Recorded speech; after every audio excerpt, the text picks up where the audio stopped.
All right, let's dive into this tarot stuff you sent. It seems like a lot of people are really into this. Like there's a whole debate about if it's good or bad to use, right? And how you should use it. What's all that about? Yeah, it definitely gets people talking. Seems like these two videos you shared are trying to kind of change how we think about tarot. Like it's not just about, fortune telling. It's more about figuring yourself out and growing as a person, right? Okay, so less about like predicting the future and more like looking inward. Makes sense. But before we go too deep, let's back up a sec.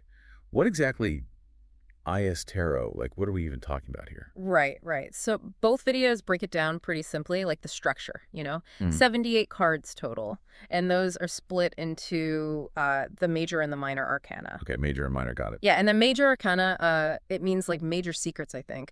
22 cards, and each one has like a really important figure or a concept on it. Oh, okay. Like think of cards like, the Fool, the Magician, the High Priestess, all that. I've at least heard of those. Yeah, they represent different parts of like a journey, like different stages. And what about those other ones? The The minor arcana. right, Yeah. those Those little secrets, there's 56 of them. Kind of like a regular deck of playing cards, has the four suits. the like hearts and diamonds and all that. Yeah. Similar, but in tarot there's swords, wands, cups, and pentacles. Oh, and plus it has those court cards too. So I guess that adds another layer to it all. Definitely. Yeah. Makes it more complex, for sure. You know, what really stood out to me, at least in that esoteric cross video, was the idea that each card could like represent you, the listener, like you or your soul on this journey.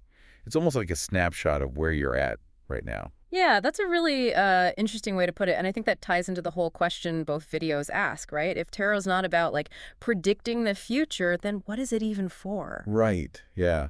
Good point. The esoteric cross folks, they're big on the idea that it's reflecting your current state, helping you to really like understand yourself better. So it's more about introspection than prediction. Yes, yeah. And I noticed they really emphasize this whole journey idea with the major arcana, right? They called it the great story or something. Yeah, the great story, exactly. It's like the journey of the soul, a cycle of, growing and facing challenges and transforming. So like the ups and downs of life. Yeah, exactly. That's a good way to put it. Starts with the fool, who's all full of potential but also kind of clueless, you know?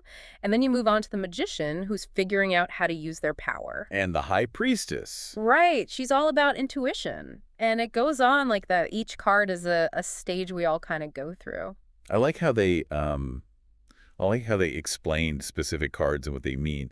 Like, the emperor isn't always about ruling a country, but more about taking charge of your own life, or Yeah. how strength can be about that perseverance you need to get through tough stuff. Yeah, it's not so much about literal events, but more about those feelings we all share, those universal experiences.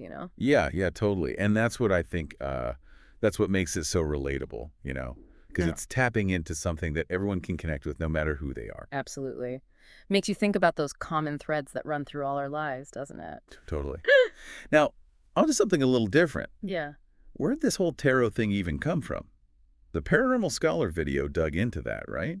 They started with, what was his name? Antoine Court de Guesclin, that guy's theory about, like, an ancient Egyptian origin. Oh, yeah, Gabriel. He was writing like way back in the 1700s. Wow, it's a while ago. Yeah. And he was convinced that the major arcana came from this Book of Thoth.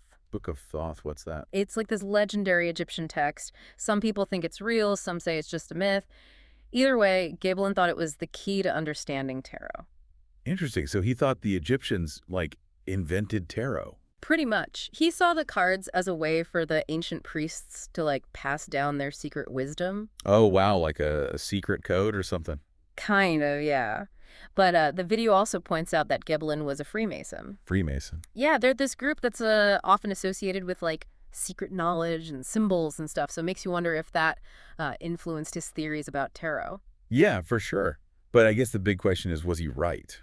Well, that's where things get tricky. Other scholars like Colin Lowe and A.E. Waite, they completely disagree with Gebelin. Oh, really? Why is that? They say there's absolutely no historical proof to back up the whole Egyptian connection. They basically accused Gebelin of, just making stuff up instead of sticking to the facts. So mystery unsolved, huh? Pretty much, yeah. The origins of tarot are still pretty murky. Okay, so we don't know for sure where it came from, Mm-hmm. but does that even matter? That's a good question. I mean, even if it didn't come from ancient Egypt, the cards themselves are still full of powerful symbols, symbols that can be interpreted and used in our lives today. So even if the history is up for debate, the meaning could still be valid. Exactly. It's like how a story can still be powerful even if it's not based on real events. Okay, that makes sense. So moving on, both videos also mentioned this connection to Kabbalah. What's that all about? Ah, the Kabbalah. That's a whole other deep dive. But basically, it's this mystical system in Judaism that explores like creation and the universe. Okay, and how does that connect to tarot? Well, there are 22 major arcana cards, right? Yeah. And there are also 22 letters in the Hebrew alphabet. Oh, okay. And the Hebrew alphabet is like at the heart of Kabbalah. So some people think there's a connection there. And then there's the Tree of Life in Kabbalah, which has 22 paths on it. 22 paths. Wow, okay, a lot of 22s. Right. And these paths are supposed to represent like different stages of spiritual growth or different aspects of creation or, Okay, so it's complicated. yeah, it's pretty complex. But so are people saying like the major arcana cards are related to these paths on the Tree of Life? Some people think so. Yeah, it's not like universally accepted or anything, but it's a fascinating idea. Yeah, definitely. And the Esoteric Cross video actually suggested that learning about Kabbalah could help you understand tarot better. Like it unlocks another layer of meaning. Interesting. So even though we're just talking about cards, it sounds like there's a whole lot more to it. Definitely. Tarot's got connections to history, philosophy, spirituality. It's a pretty deep rabbit hole if you want to go down it. Well, I'm kind of liking this rabbit hole so far. Too. It's fascinating stuff. All right, so now for something really interesting. You've mentioned archetypes before on the show. Yeah. What are those again? And what do they have to do with tarot? Right, archetypes. So Carl Jung, this famous psychologist, he believed that archetypes are these like universal patterns of thought and behavior that are present in every human's mind. Okay, so kind of like universal instincts. Yeah, kind of like that, but more complex. They're like blueprints for our experiences. They shape how we see the world and ourselves, like the archetype of the mother, for example. Right, the mother. Yeah, that represents nurturing, caring, unconditional love. And we see that archetype playing out in our lives in all sorts of ways, right? Through our own mothers, through other people who embody those qualities, and even within ourselves. Okay, yeah, I'm starting to see how that could connect to the tarot. Right. And the Paranormal Scholar video, they made that connection pretty explicitly. They explain how a lot of the tarot cards can actually be seen as representations of these Jungian archetypes. Oh, okay, like how? Well, the Empress card, for example, she often embodies that mother archetype we were just talking about.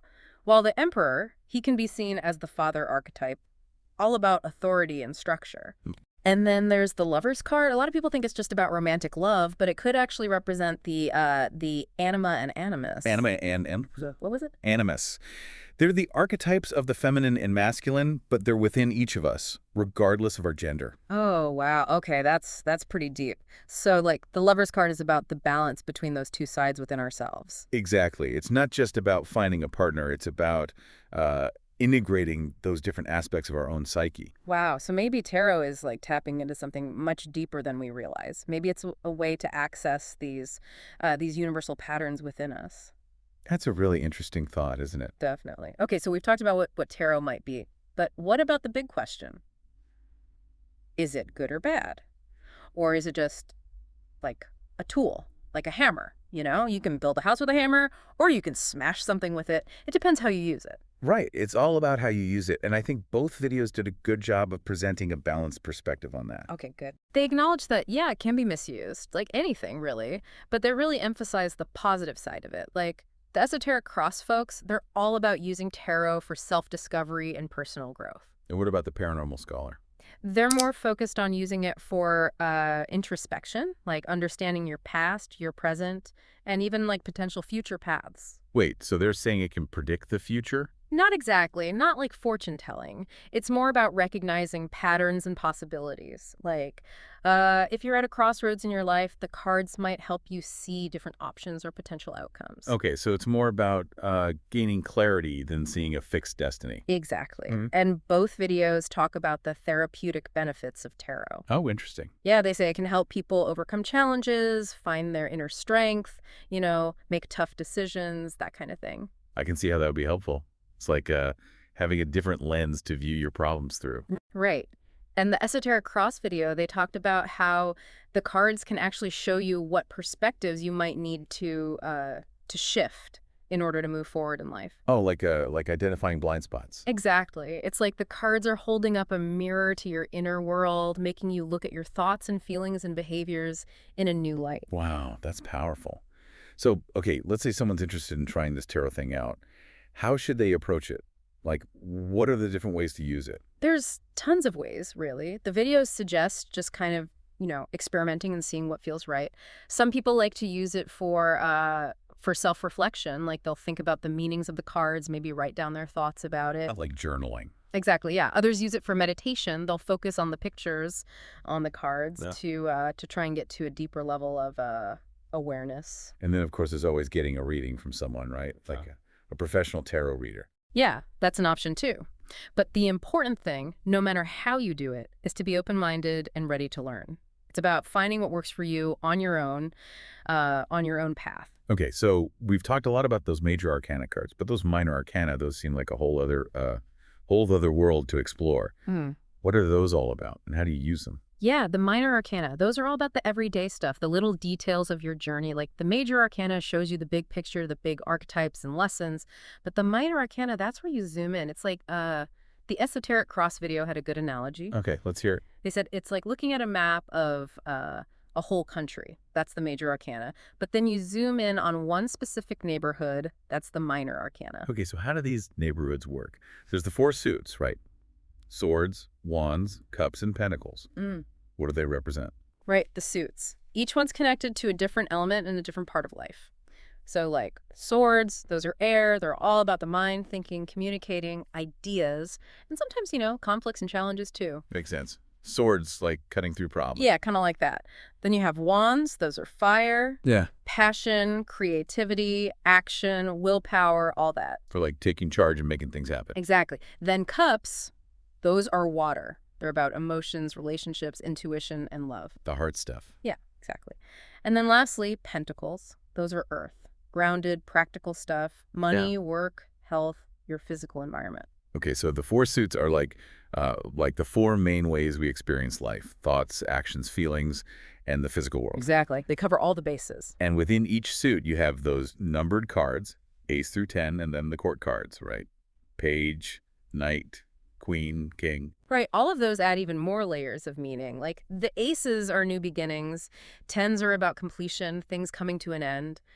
And the court cards, those can be actual people in your life, but they can also be different sides of yourself or qualities you're working on. The Esoteric Cross video talked about the numerology of the cards too, right? Like each number has a specific energy. Yeah, numerology is definitely a big part of tarot. Like the number 2, that's often about duality, choices, partnerships. 5 can be about change, conflict, things getting shaken up. It's really helpful to learn the basics of numerology if you're going to get into tarot. Okay, so with all this complexity, how do you actually UEC the minor arcana? Like, how do you apply it to your life? Well, let's say you're having trouble communicating with a friend, right? You could pull a card from the sword suit to try and get some insight into the situation. Oh, okay. And depending on what card you get, the number, the court card, all that, it might give you clues about what's really going on or how to approach the situation differently. So it's like getting advice from the cards. Yeah, in a way. Or if you're feeling stuck creatively, you might draw a card from the wand suit, see what kind of action you could take to get those creative juices flowing again. So it's more about getting a different perspective than getting a specific answer. Exactly. It's not like the cards are going to tell you exactly what to do, but they can help you think about things in a new way. Both videos really emphasized going beyond just the surface level meaning of the cards.